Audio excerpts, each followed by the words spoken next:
Hello Smarties, आज हम पढ़ेंगे digestive system. So today we are going to learn about components of digestive system यानी alimentary canal और digestive glands. Digestion का मतलब क्या है, ऑर्गन्स का बेसिक स्ट्रक्चर और function, and lastly two common disorders. Starting with the components, digestive system को हम दो पार्ट्स में डिवाइड करते हैं, एलिमेंट्री कैनाल और डाइजेस्टिव ग्लैंड्स।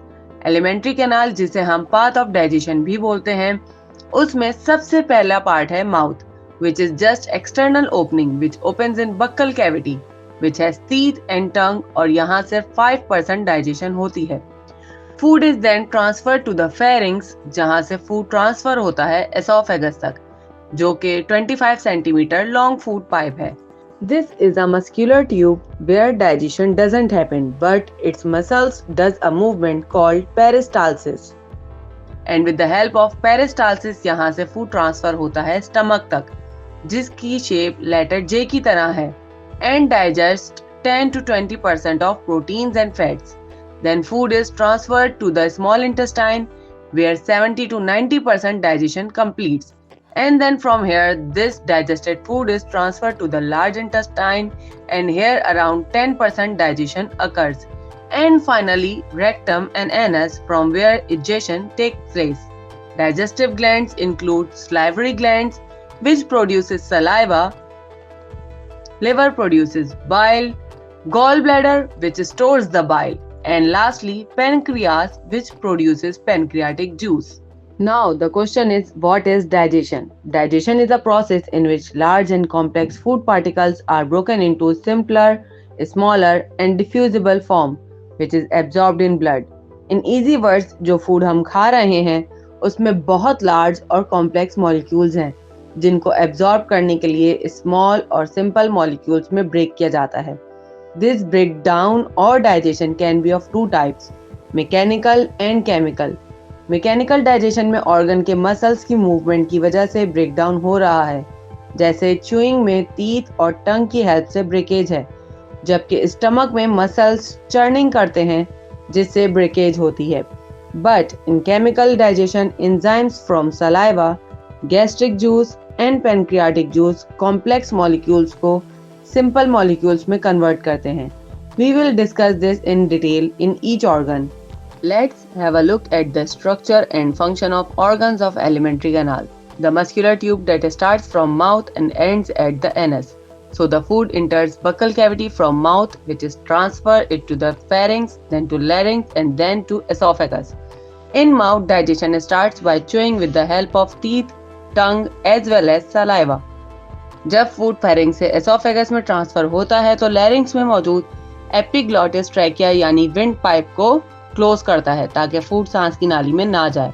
इस तरह पेरिस्टाल्टिक मूवमेंट की वजह से फूड एसोफेगस से होता हुआ स्टमक तक पहुंचता है। स्टमक में चर्निंग की वजह से बोलस गैस्ट्रिक जूस के साथ मिक्स होता है। This gastric juice consist of hydrochloric acid and enzymes.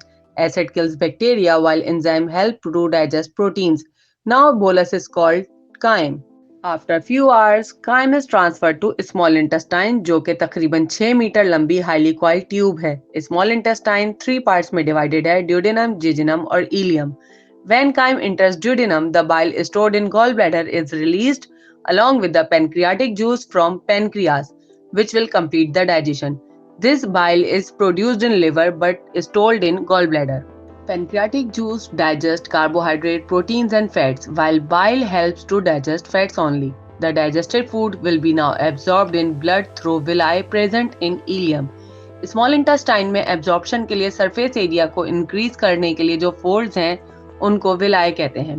These villi absorbs all digested food into blood and send it to each cell of the body, जहाँ respiration, growth और दूसरे functions को करने में help होगी। And undigested food is transferred to large intestine, which is divided into cecum, colon, rectum and anus. Large intestine is short, but its diameter is broader. That's why it is called large intestine. यहाँ digestion ना होने के बराबर है, तो scene ये है कि कोलोन में वाटर और मिनरल्स एब्जॉर्ब होते हैं, विटामिन्स बनते हैं, म्यूकस प्रोड्यूस होता है और finally faeces is formed, which is stored in rectum and expelled out from the anus. Have you thought what happens when we can't expel feces? This condition is called constipation यानी कब्ज, जिसकी वजह ये है या तो डिहाइड्रेशन की वजह से लार्ज इंटेस्टाइन ने बहुत ज्यादा पानी एब्जॉर्ब कर लिया है, या फिर पेरिस्टालसिस स्लो हो गया है, या फिर फूड में फाइबर का अमाउंट बहुत कम है। Opposite of constipation is a condition called diarrhea यानी लूज मोशन, जिसमें पेरिस्टाल्टिक मूवमेंट की स्पीड बढ़ जाती है and the reason is contaminated food and water यानी आपने जरासीम वाला खाना खाया है या पानी पिया है, जिसको बॉडी से एक्सपेल करने के लिए पेरिस्टाल्सिस की स्पीड बढ़ जाती है एंड समटाइम्स किसी और वजह से भी डायरिया हो सकता है। Diarrhoea results in loss of excess water and salt, जिससे डिहाइड्रेशन हो जाती है। So students, chapter is complete. Do check